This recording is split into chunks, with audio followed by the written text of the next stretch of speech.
जालिमा में कहलाई।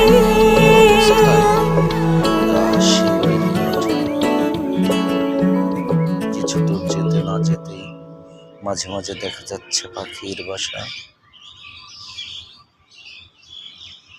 বাঁশঝাড়ের ঝোপঝাড়ে বাঁশের ভিতরে পাখির বাসাগুলো।